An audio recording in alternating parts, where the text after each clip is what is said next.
6 television personalities, each carried different professional motivations. Despite varying levels of experience, none of these individuals expected the worst things could happen in their line of work. The cameras continued rolling as each situation deteriorated.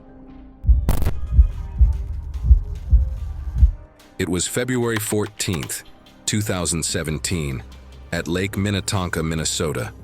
Morning conditions showed partly cloudy skies with temperature at 28 degrees Fahrenheit and light northwest winds. The National Weather Service had recorded unusual temperature fluctuations during the previous week, with daytime highs reaching 45 degrees Fahrenheit, followed by overnight lows dropping to 15 degrees Fahrenheit. These temperature swings had created unstable ice formations throughout the lake system, particularly near shoreline areas where warm underground springs fed into the lake. David Kellerman, 28, was a weekend weather reporter for a local cable channel who had taken the position 8 months earlier to pay off student loans from his meteorology degree. Kellerman's professional experience was limited to standard weather broadcasts from the station parking lot, with no previous experience reporting from ice-covered bodies of water. He had been passed over for the main meteorologist position twice, and was attempting to demonstrate his field reporting capabilities through increasingly ambitious outdoor broadcasts. Family members later confirmed that Kellerman was unable to swim, a fact he had never disclosed to his employer. This information was not included in his employment records, and no swimming ability assessment had been conducted during hiring. At 6:45 a.m., Kellerman arrived at the Lake Minnetonka public access with camera operator Anthony Dane and sound technician Lisa Park. Local ice fishermen warned the crew about dangerous ice conditions near the shore, where warm springs created unstable formations. The fishermen advised staying at least 100 yards from the shoreline and recommended testing ice thickness before positioning equipment. Kellerman dismissed the warnings, stating the camera needed positioning closer to shore for optimal shot composition. He expressed confidence in his ability to assess ice safety based on visual inspection and meteorological training, despite having no practical experience with ice conditions. The live broadcast began at 7:23 a.m. during the morning show's weather segment. Kellerman positioned himself 25 yards from shore, where ice thickness measured only 2 inches over moving water, well below the commonly recommended minimum thickness for supporting a person. At 7:31 a.m., while using an ice auger to demonstrate ice thickness measurement, Kellerman stepped onto ice that appeared solid, but had been severely weakened by underwater spring activity. The ice immediately gave way, creating a breakthrough approximately 3 feet in diameter.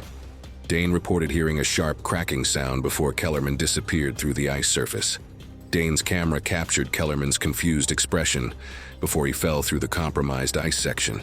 Kellerman surfaced once, gasping and attempting to grab the ice edge. However, his heavy winter coat and boots quickly absorbed water and pulled him beneath the surface. On camera, he surfaced once and released a sharp gasp before slipping under again. Rescue personnel later noted the pattern was consistent with cold water shock contributing to rapid water inhalation. Dane contacted emergency services at 7:33 a.m. while the broadcast continued. A water rescue team arrived at 7:48 a.m. with cold water gear and located Kellerman at 8:02 a.m., about 15 feet from the breakthrough point, trapped beneath the ice shelf. He was brought to shore, where paramedics began CPR and rewarming procedures using standard hypothermia protocols. Efforts continued for 12 minutes with no signs of recovery. Kellerman was pronounced dead at 8:15 a.m. after resuscitation attempts failed. The broadcast showed portions of the recovery until the crew was guided back to shore. Later review confirmed the thin, spring-weakened ice had failed under his weight. It was May 15, 2016 at Riverside Park in Tulsa, Oklahoma. Morning conditions showed clear skies with a temperature of 72 degrees Fahrenheit and light southwest winds. Recent spring storms had brought heavy rainfall and sustained high winds to the region, causing significant damage to trees throughout the Tulsa Park system. Amanda Sterling, 38, was a nature correspondent who had transitioned from park ranger work to television broadcasting 2 years earlier. Sterling's climbing experience consisted of basic recreational activities without professional training in technical rope systems or arborist techniques required for commercial climbing operations. At 7:30 a.m., Sterling arrived at Riverside Park with camera operator Pete Wilson. Sterling selected a large oak tree based on its photogenic appearance and proximity to parking areas.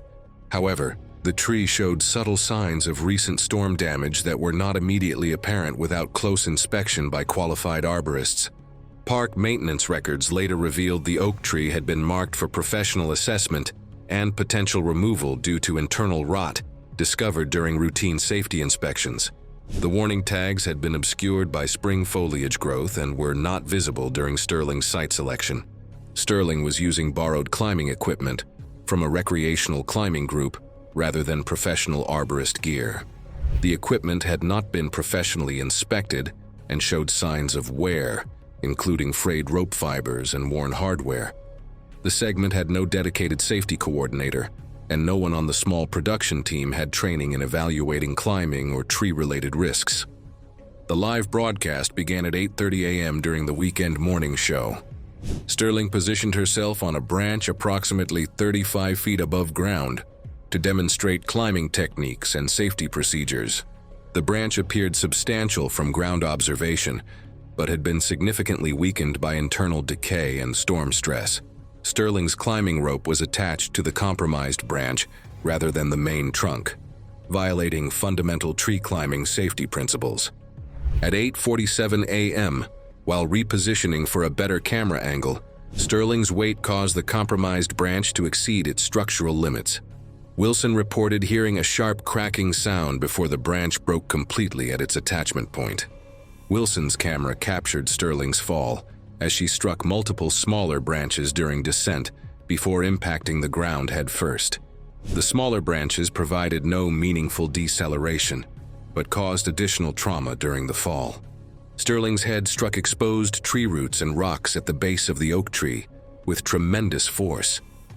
Wilson's camera continued recording as Sterling remained motionless, with no signs of voluntary movement or response. Wilson contacted emergency services at 8:49 a.m. while continuing live coverage. Paramedics arrived at 9:03 a.m. and found Sterling unresponsive, with no pulse and no spontaneous breathing. They noted significant external head injuries and no reaction to basic neurological checks. Paramedics attempted resuscitation procedures for 15 minutes, using advanced life support techniques. Despite aggressive intervention, Sterling showed no response to treatment. At 9:18 a.m., emergency medical personnel pronounced Sterling dead at the scene. Later examination confirmed the fatal injuries resulted from the 35-foot fall, with the impact against exposed roots at the base of the oak tree, causing catastrophic damage to her skull and upper spinal structures. The live feed continued during the response as crews worked around the tree, and viewers saw the camera shift back toward the ground position once Wilson was guided away from the area. After several minutes of limited footage showing only the base of the tree and rescue personnel moving equipment, the station quietly ended the segment and transitioned back to studio programming. It was March 22, 2018, at a public high school in Phoenix, Arizona. Morning conditions showed clear skies with temperature at 78 degrees Fahrenheit and light southeast winds. The school's aquatic facility had recently completed extensive resurfacing work, creating more slippery conditions than the previous surface material. Rebecca Martinez, 44, was the school's swimming coach, conducting a live educational broadcast for the local public access channel during National Water Safety Week. Martinez had been taking prescription medication for chronic back pain that included warnings about potential effects on balance and coordination. At 1:30 p.m., Martinez arrived at the pool facility with camera operator Mark Thompson. The pool area contained several maintenance hazards that had not been properly secured following recent construction work, including a temporary electrical distribution panel positioned near the pool area containing 240-volt electrical connections. The electrical panel had been left energized to power pool systems during the transition period between construction completion and final electrical inspection. It had been placed in an unsafe location near the pool and had not yet undergone final safety checks.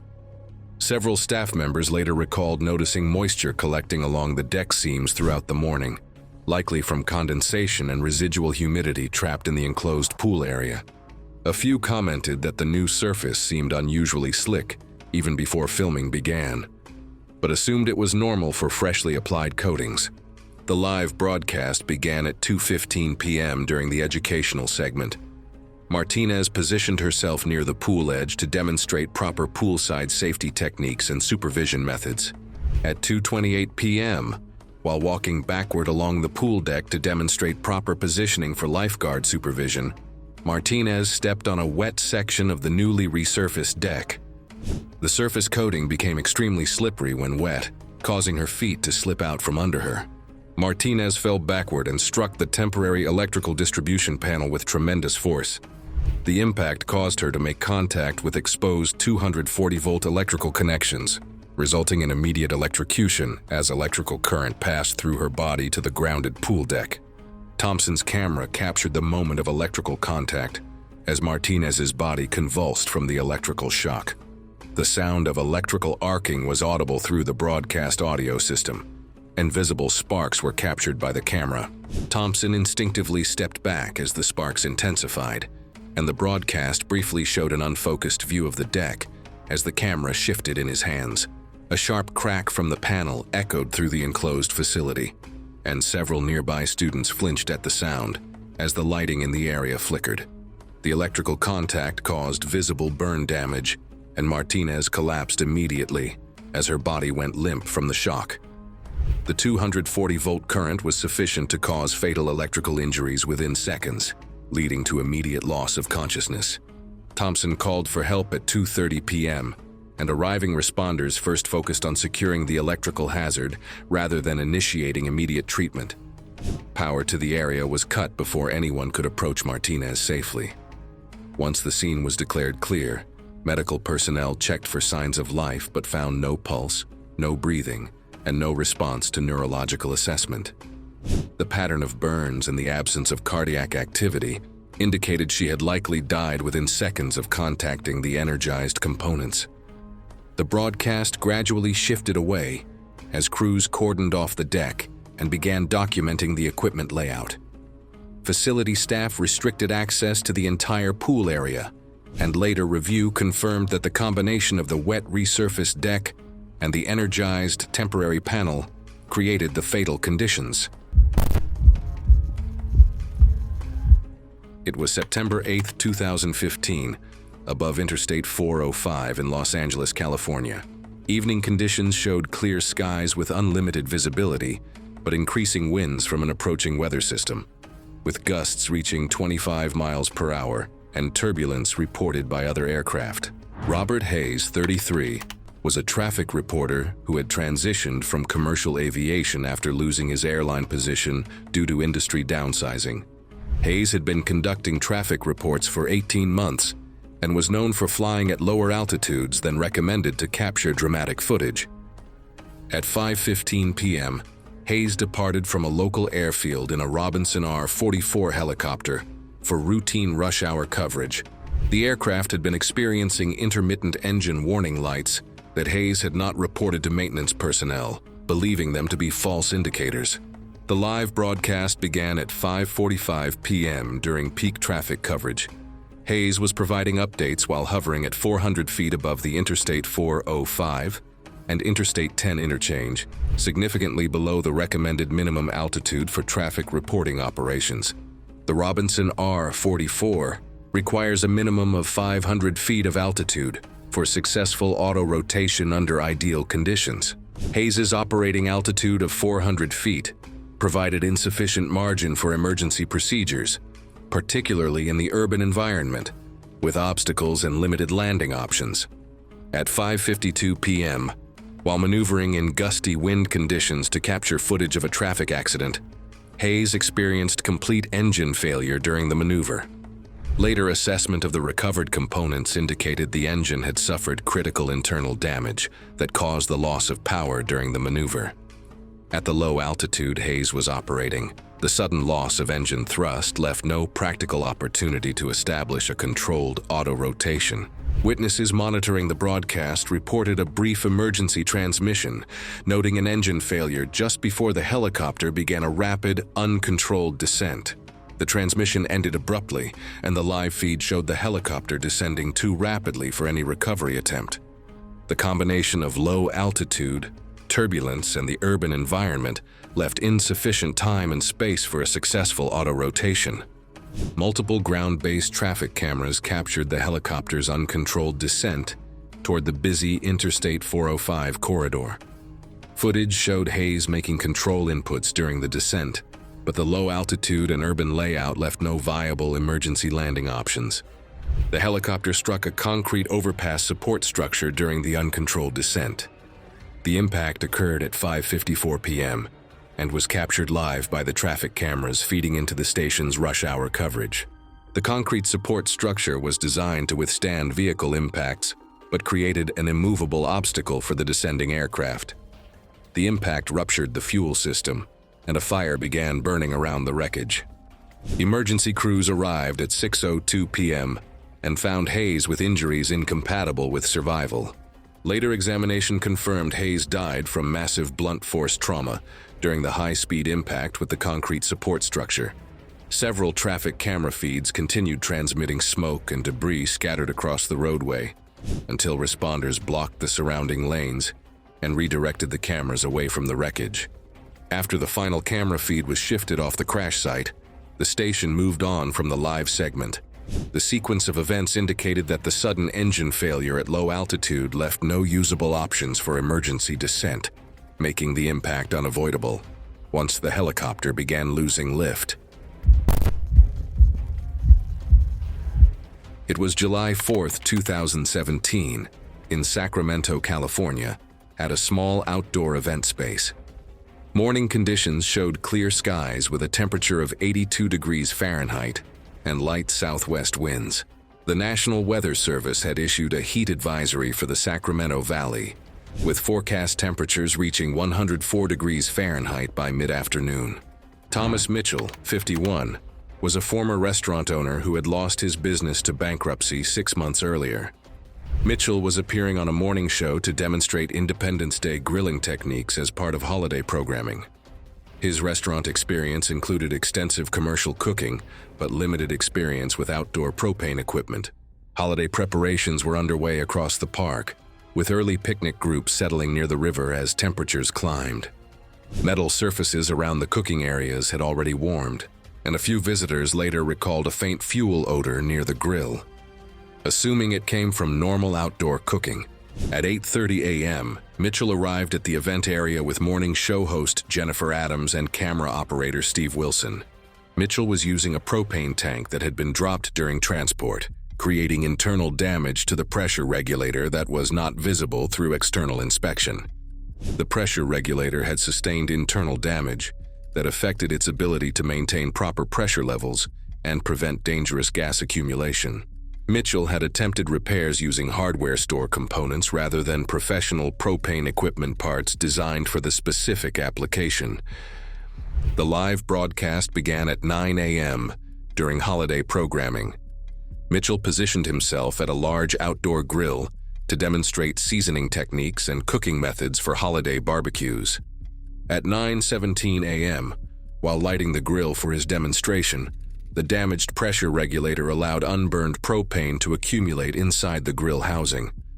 When Mitchell activated the ignition system, the gas ignited in a sudden flash fire that extended outward from the grill.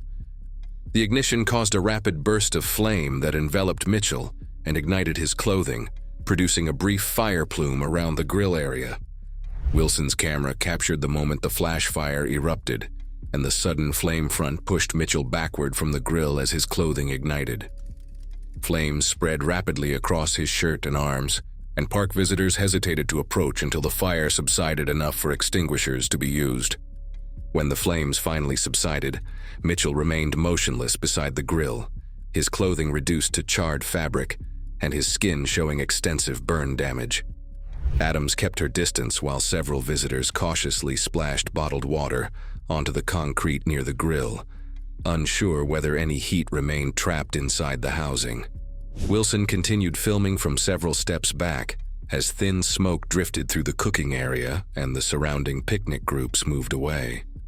Responders arrived minutes later and immediately assessed Mitchell's condition, but found no signs of movement or any recoverable condition. With the area still radiating heat and scorch patterns spreading across the concrete, crews focused on securing the equipment and isolating the propane tank fragments before covering Mitchell's body. The broadcast shifted away once the grill was cordoned off and the crew was moved behind the safety line. A later inspection confirmed that propane had accumulated inside the grill housing due to the damaged pressure regulator, and ignition of that trapped gas caused the flash fire that engulfed Mitchell almost instantly. It was December 31st, 2016, at a riverside event area in Louisville, Kentucky. Evening conditions showed partly cloudy skies with a temperature of 38 degrees Fahrenheit and light southeast winds. Recent rainfall had saturated ground conditions where temporary stage foundations had been installed for the New Year's Eve celebration. Michael Torres, 29, was a stage manager hired 3 days earlier when the original manager resigned over safety concerns. Torres had limited experience with large-scale temporary installations. Lighting technician Sarah Kim, 24, was working her first major outdoor event and was unfamiliar with temporary staging systems.